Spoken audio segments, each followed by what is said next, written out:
It's time to get some SportSense. You're gonna get some SportSense. You better get ready for SportSense. SportSense. Welcome back to SportSense, everyone. This is the show where we break down sports news for sports noobs. I'm Cooper Epps, here to learn about sports and sports culture from my dad, James Epps. Let's get into it.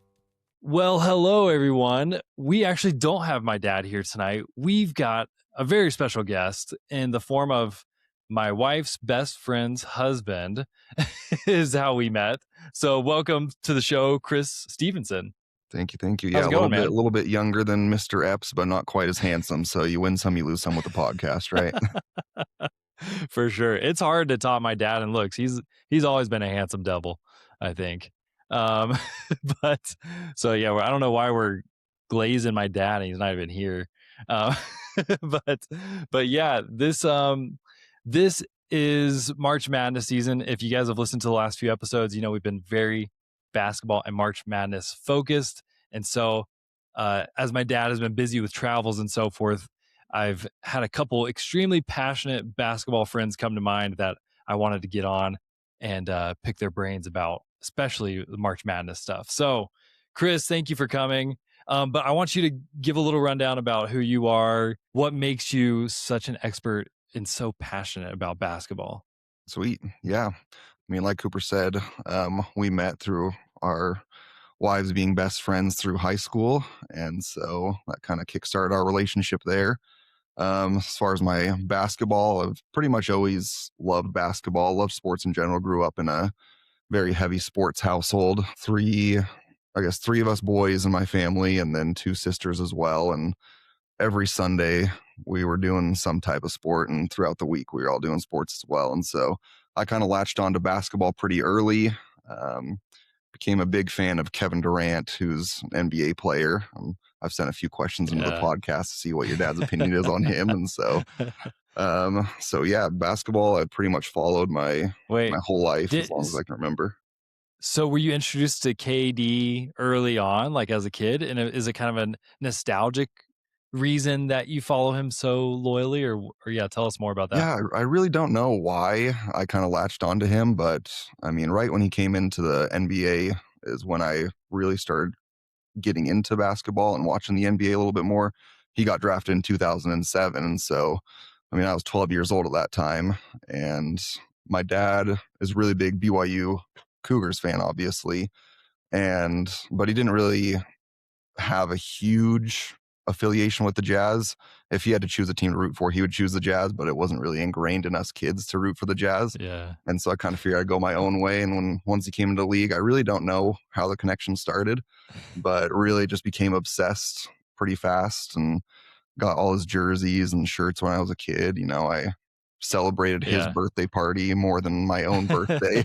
And so I'd throw a party for him every year, and I didn't really care about my own birthday, but I really just became maybe a little too obsessed as a kid, but it kind of stuck, and it's been fun. You still keep that tradition going, right? You still throw a birthday party for him every year? Yeah. We kind of keep it more low key now. I usually take Callie, my wife, out to dinner and do something like that. But you know, once she started saying that I was taking his birthday party more seriously than her birthday party, that's when it became a problem. I was like, I need to chill out a little bit. And so we keep it low key now. But yeah, that's big trouble, man. You got to be careful there. Holy cow. I can feel the heat all the way over here, even from that. I don't know how far distant conversation, but hopefully it's distant now. Yeah, very distant now. I mean, it gets brought up every once in a while, and I did name my child after Kevin Durant, and so that gets brought up every once in a while too. But that's so the middle name, right? Middle name, we decided on middle name Durant. Yeah. Because I know we're getting sidetracked here, but didn't you guys have a bet like in that if you won, you got to name him? Well, we had a deal. I caught her in a moment of weakness. It was like a week or two before Halloween, our first year of being married. And I've never really been too much into Halloween. She always liked to dress up and got really into it. And she, I'm not sure if there was some type of event around High School Musical in 2017 or some reunion, but she really wanted to be Troy and Gabriella for Halloween. And so we made a deal like a couple weeks before. I was like, all right, if I get naming rights to my first boy child, then I will do Halloween for the rest of our lives. You get to choose costumes and I'll go along with it, no complaints. And so she took that deal, and yeah, that's how that Holy happened. cow. But you had Mercy, right? You didn't. You kept Yes, it to the middle name. You He was didn't do a originally supposed full. to be Kevin, and then, once she had given birth, my eyes You were opened a softened little up. bit, and yeah, we both were like, maybe Kevin's not it. Let's go with something else Yeah. and still find a way to get Durant in there. So it worked out. Good man. Yeah, that's probably the smart thing to do. It was. That is so funny. Well, honestly, we could easily do like a 10-part series on Kevin Durant. I'm sure with your help on the podcast. So I kind of want to do we're going to do a special on him eventually. He's too fascinating. Yeah. And especially with the burner account stuff that we brought up a few weeks ago. He's got He's plenty a of news through character. his lifetime. So if you ever want to do a special on him or need a 10-minute segment, call me up and I'll be ready for it. Yeah. He made a splash in the advertising world recently because of his partnership with CeraVe, the lotion, because he has the most.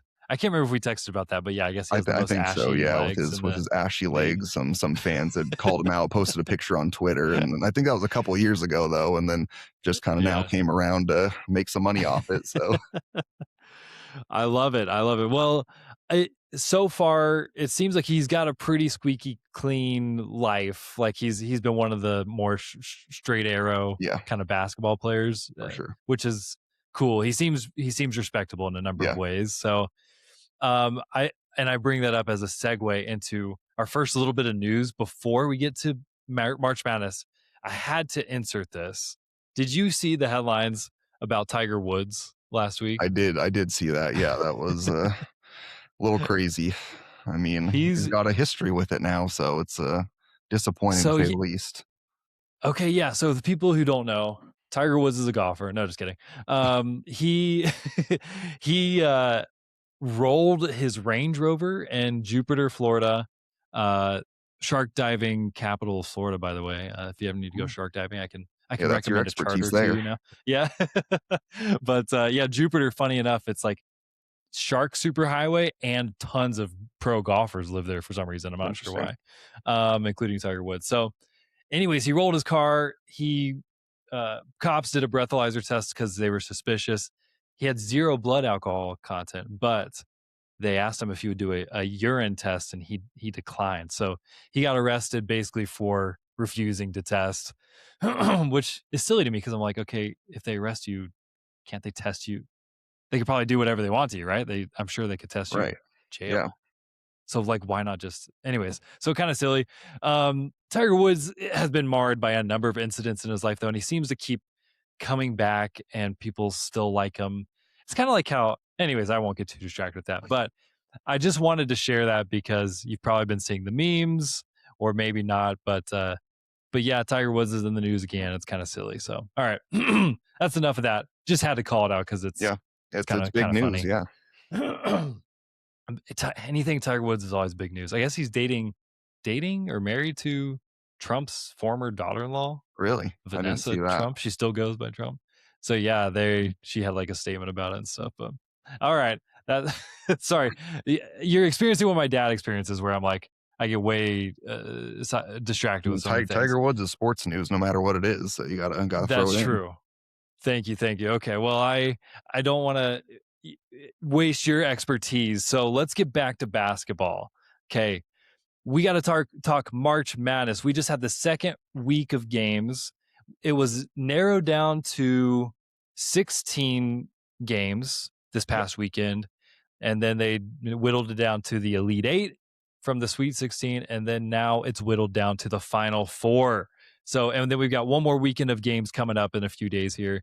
But yeah, honestly, I just wanted to ask you, Chris, that let's open the floor and let's just talk about what are some of the biggest moments that happened this last week, and like, what do I need to know as a complete sports noob getting into the Final 4 games this weekend? Sweet, yeah. I mean, I think the biggest one and the most recent one just happened yesterday is the Duke versus UConn game. I'm sure you heard a little bit about that, but it was just a complete choke by Duke at the end. I was looking up some of the stats. So Duke came in as a 1 seed. Obviously, there's 4 1 seeds in March Madness. I'm sure you've gone over all the seeding and everything in previous episodes with your dad. And so one of the top 4 teams in the nation, essentially. And like 20% of people who filled out brackets said they were going to win, right? Yep, including myself. So that was a little bit of a tough loss. I was number 2 in my family group bracket challenge. Until they lost. Yeah, and actually Callie was number 1, but she just picked all the highest seeds to win, and so she was doing well until then. But yeah, so yeah, 20%, tons of people had picked them, and it was just like a choke in every way imaginable. They were up, I think, 19 points at halftime. And Duke was? Yeah, Duke was. Oh my gosh. And so I don't remember the exact number, but it was somewhere around the range of whenever in all the history of March Madness, whenever a 1 seed has been up by 15 or more points in a game in March Madness, previous to this, they were 154-0. So they'd never lost a game. Whoa. When a 1 seed had been up by that much at halftime. That's a bad record to break. Yes, yeah, exactly. and so holy cow. UConn was essentially just out of the game pretty much the whole time. They started the game 1 for 18 from 3, and just not hitting anything, and just wow, had to fight their way back in the second half. And then the moment that most people saw is just the very end of the game, and that highlight from that. 10 seconds left. They're down 2 UConn's down 2 after they split free throws, and Duke turns the ball over on a bad pass when UConn would have to foul them anyway. And so they forced a pass, turned it over, and then UConn nails a 3 from the logo halfway in between the 3-point line and half court, and takes the lead there with just 0.4 seconds left to win it. Oh my gosh. Yeah, so I actually, that's the only basketball I watched. I watched the last 5 minutes of that game at my in-laws' house. Yeah. Because it happened to be on, I happened to be over there. And I was like keeping an eye on the bracket. That was because I needed Duke to win to hang in there with my bracket competition. Yeah. And so yeah, we sat, I think most of the family gathered around the TV with like 30 seconds to go, because we were like, whoa, this is getting kind of close. And then when they drained that 3, took the lead with, I think the clock even said 0.3 seconds to go. Yeah, then they reviewed it. They reviewed it and put 0.1 more seconds on for the final play. Okay. Yeah, that's what it did. But we were like, no, like we scared one of the babies because we all like freaked out. That was unbelievable. So it's kind of, my dad and I talked about this last week. Like basketball, there's a few sports like this, basketball and baseball especially, where it's like they aren't all that exciting to me unless it's really close at the very end. Like it almost would be as exciting to me if basketball games were literally just 5 minutes long. Right. I don't know.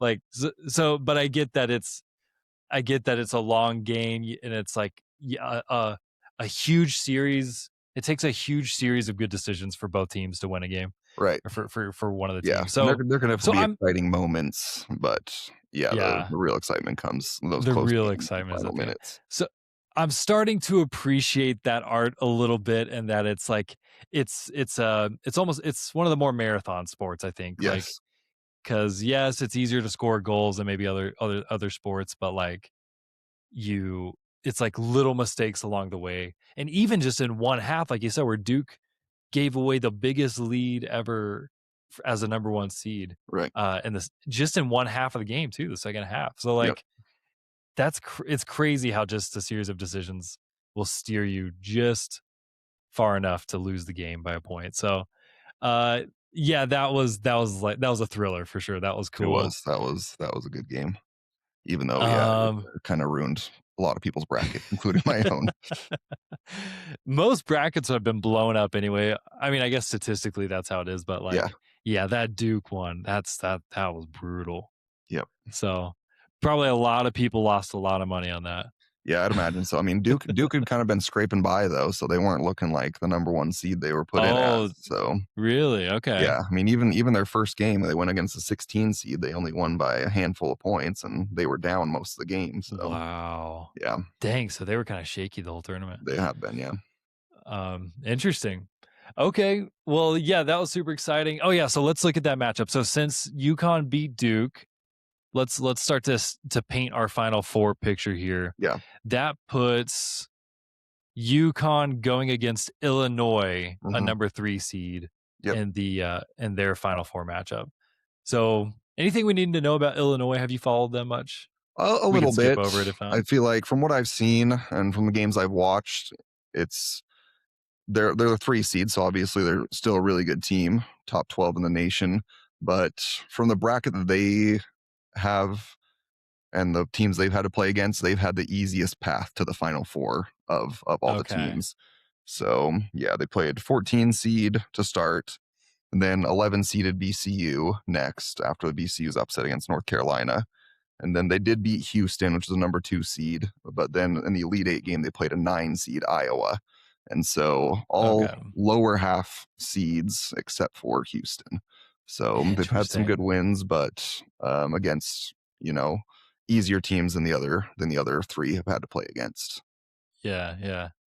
Well, yeah, let's talk about so we have UConn and Illinois on one half of the Final Four, but let's move to Mhm. the other half because I think it's Yep. probably a little bit more exciting to talk about. Yeah. People are familiar with these names a little bit more this year. So the other half is Arizona versus Michigan.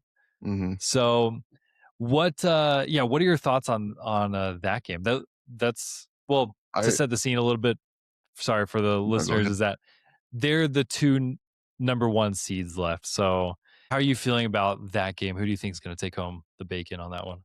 I don't know. That one's going to be a close one. I was looking at the Vegas spreads that they have and the Vegas betting numbers, and they have Michigan favored, but just by I think a point and a half.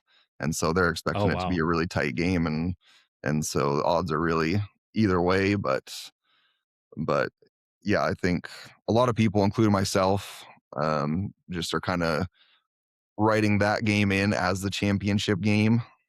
Essentially, whoever wins that game is likely Okay. to win in the championship, and so that's the real championship game. Some might say, but Okay.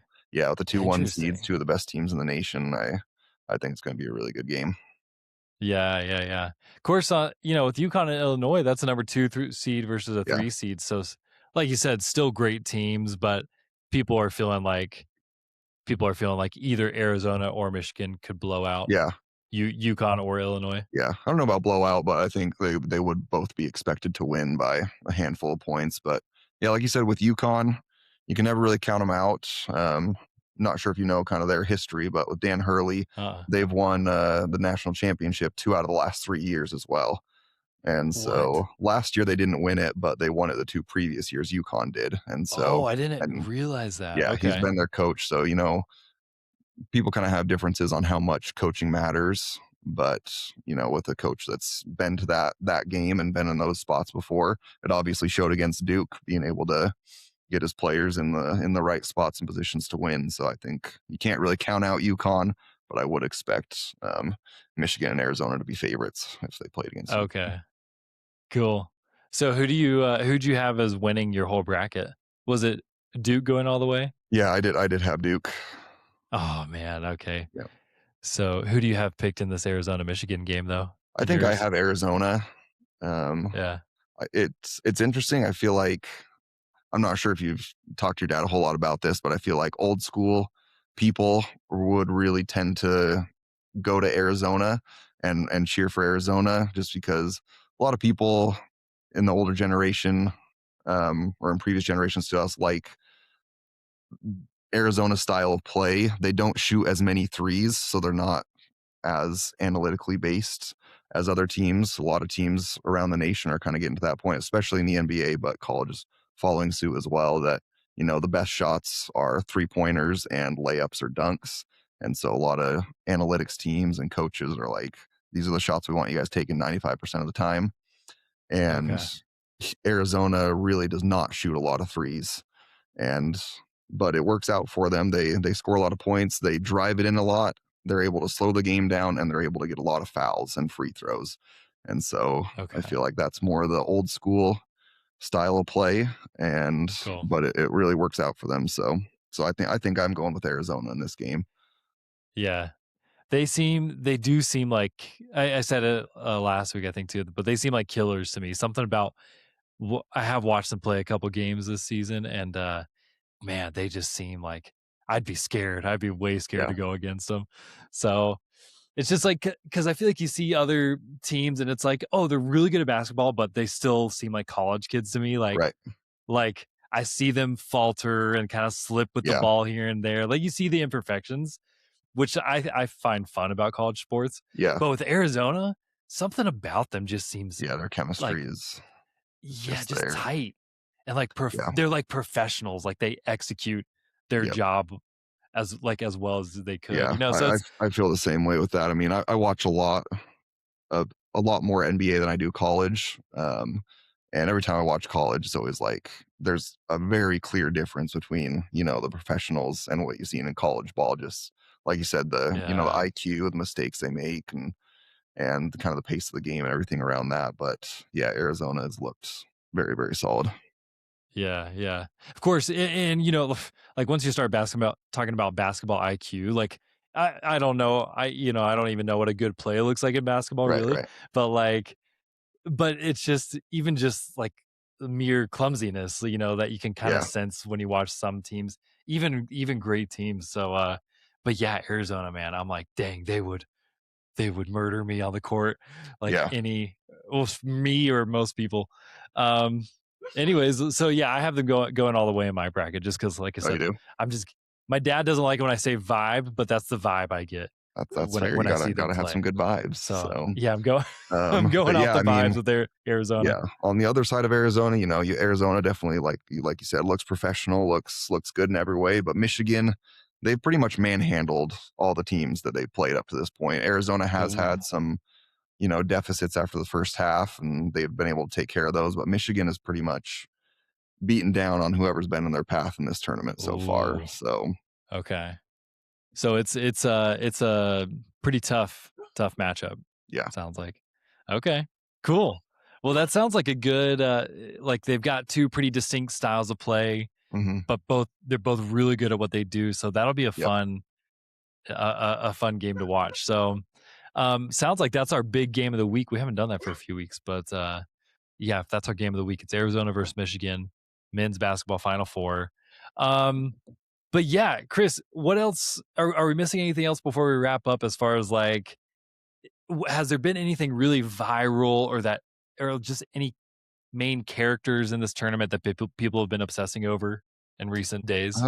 I mean, at this point, I don't think so. I feel like you get a lot of that the first couple rounds, and when there are kind of Cinderella stories coming through.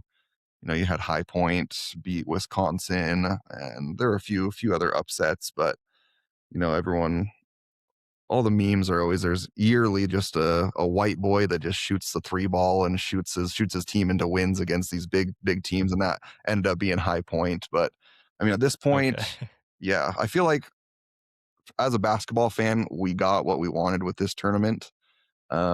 You always want a few Cinderella stories to run a few rounds, maybe 2, 3 rounds. But at the end of the day, when it's the final four, you want the top dogs. You want to see these 1, 2, 3 seeds all playing for it. Okay. And so it's fun to watch It, the Cinderella stories, but it's good that we got the Michigan, Arizona, and UConn, who's been a top dog for a few years now. So okay.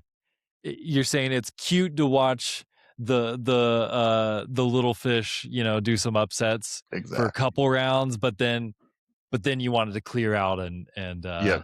You want you see the want these clash of the you want these Titans. yeah, exactly. Clash of the Titans, big Okay. dogs playing for the championship in the final four. That's funny. I've never thought about that because I guess because yeah, if one, super underdog makes it all the way to the championship, that's probably not going to happen on the other side Right. too.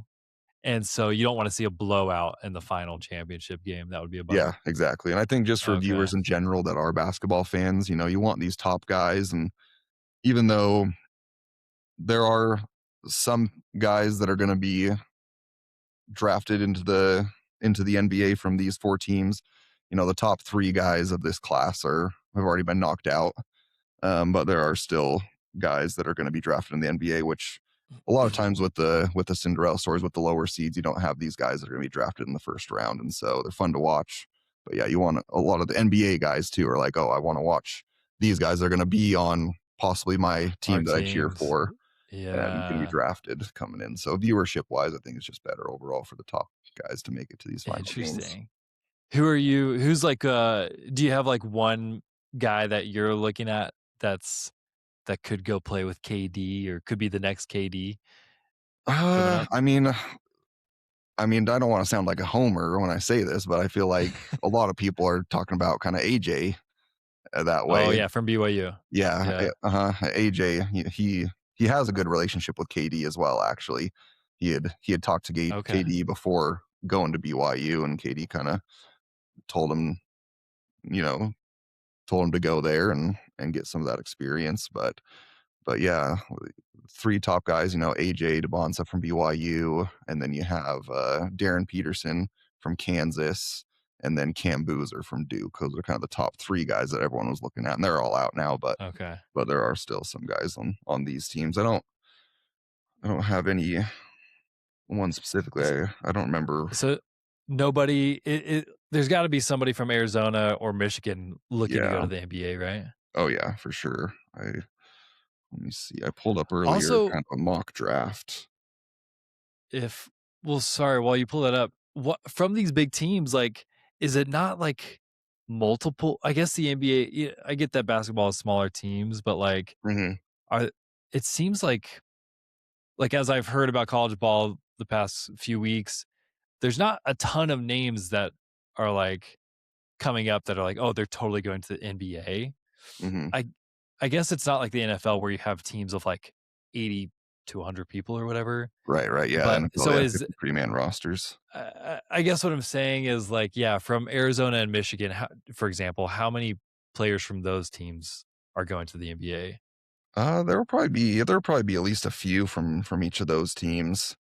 And Okay. if they're not drafted, then they'll at least be able to, try out for the teams as undrafted free agents. And so yeah, I was looking at the mock Okay. draft right now. So Illinois actually has the top projected guy of the team that's left. He's projected to go 5th. His name's Keaton Okay. Wagler. And so he's Cool. the top Great guy name. that yeah. Dude, Wagler and Boozer. I mean, there's some good names coming into the Yep, NBA. Like, yep. I'm going to want those jerseys. That's amazing. Yeah. Boozer, actually, I'm not sure how familiar you are with Utah Jazz lore, but Uh, Boozer, he is the son of Carlos Boozer, who was a big time player for Utah okay. a That handful of rings a years bell. ago. Yeah. Yeah. Oh, okay. Wow. Yeah. And didn't he have a brother too? This current Cam Boozer, didn't he have a brother playing with him on Yep. Duke's And team? I'm 99% positive. I could be mistaken right now, but I'm 99% positive that Caden Boozer, that's his brother who plays with him, is the one that threw the turnover at the end of the last game that Oh ultimately led to the no. shot that had UConn Oh, win. the So regret for yeah, decades to come. Oh, yeah. that's brutal. So is Caden not NBA material like his brother? Not quite NBA material. I definitely haven't looked up as much on him, but I know that he's not even close to the same tier as Cameron Boozer. So Interesting. yeah, That's crazy. You can be teammates with somebody on a college team like that you can excel, and go far together, but not both be NBA worthy. yeah, Uh, so that's a phenomenon I'll have to explore in further episodes. But I'm guessing it's just that basketball you can be there's a little bit more room to be a star and to right, carry your team as an individual than like football, for example, that's yeah, like so reliant on the whole team performing together. right, But yeah. There's only 5 but then players on the again, court, so there's definitely a lot more you can do on a basketball yeah, court, unless you're the quarterback, of course. But right. That yeah, there's still some weight in other sports, but it seems yeah, like basketball there's a little bit more room for one person yep, to carry the team. So cool. Well, Chris, you're so passionate. You've got so much knowledge. So I don't want to like shortchange it all. Is there anything else any other wisdom or just fun facts you want to drop on the people before you go for the night? I mean, my fun fact and wisdom is always that Kevin Durant is the GOAT. That's just my go-to for everyone. I don't think I'm ever going to be able to convince anyone of that, but that's all I got for you. He's getting old though, right? Yeah, he was born in '88, so I think he's 37. Going to be 38. Okay, in I got to be careful September. calling him old because we're I know. right behind him. I know it's weird. You have these 18-year-olds coming into the league now, and I'm like, oh my gosh. Yeah, little babies, dude. Yep. Oh, but okay, interesting. So maybe you got a few more years of being able to watch him play, and then it's I don't know. He goes to coaching or commentating or Yeah. I mean, I think starting off-road vehicle. I don't know if you've already talked about companies. it on the podcast, but the NBA has essentially approved 2 expansion teams to come in the future. So they're going to be allowing people to bid on to own those teams, and I Cool. guess they're only going to be accepting bids anywhere from $7 to $10 billion for these teams. But one of them Holy cow. one of them is going to be in Las Vegas, and so I think that Cool. one's going to be an easy sell for an owner. But the other one is going to be in Seattle, and so the Okay. Seattle Supersonics will come back. And that was actually Kevin Durant's first team that he played on. So he was drafted in 2007. He played there for a year, and then that franchise was bought out by the Oklahoma City Thunder. So that franchise was dead. They moved the whole team and the franchise to Oklahoma City Thunder, where KD played for 9 years. But yeah, they just approved bidding, and so Seattle is going to have a team again in the future, which will be exciting. And Cool. Is that how near of a future is that? Is it kind of just TBD? it is TBD. I think they're expecting it for it. I'm trying to remember if it was a 2027 to 2028 season or the 2028 to 2029 season, but it's pretty close in the future is what they're expecting. So Cool. A couple years out. Okay. yeah. Is Seattle for sure going to be the Supersonics? Oh again? yeah. I Cool. can't imagine they wouldn't bring them back to the Sonics, just because they had a lot of good history there. And Seattle, there's like a big fan base there, and so a lot of people were very upset when the team got bought out and moved Yeah. away from Seattle. So KD's kind of been advocating for it and has wanted that for a long time. And so I think it'd be a feel good story, if once KD is not But able to play at that level, maybe take his final year, play with the Supersonics, be a vet in the locker room, and kind of go out that yeah. way. Oh, okay. I see. I thought you were going to say he might buy the team, but I was like, there's no way even an NBA player has like cool 7 Oh billion yeah, no. I mean, he might plus be laying an around. investor and part of a group, but I'm like, Yeah. there's only a handful of people that would be able to make that bid on by themselves. So My gosh, that's a crazy figure, man. yeah. Wow. Okay. Well, very cool. So Final Four coming up this weekend, and then the championship game. Is that like Yeah. the day after or 2 days after? It's pretty close, I'm right? trying to remember. Yeah, it's on a Monday. It's always on a Monday. So Oh, yeah, so it'll be a week from today, as I think from the time of recording. yes, April 6th. Yep. Okay. Nice.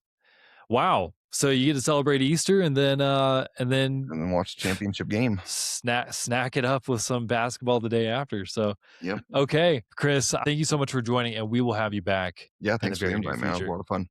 So, all right, dude. Catch you next week. Again, if you're not following us on the socials, go catch us on Instagram, TikTok, at SportSense Podcast. If you want us to talk about anything on the show, send us a DM to our Instagram or just send me a text. So, okay. See you later, everybody. See ya. Bye. SportSense.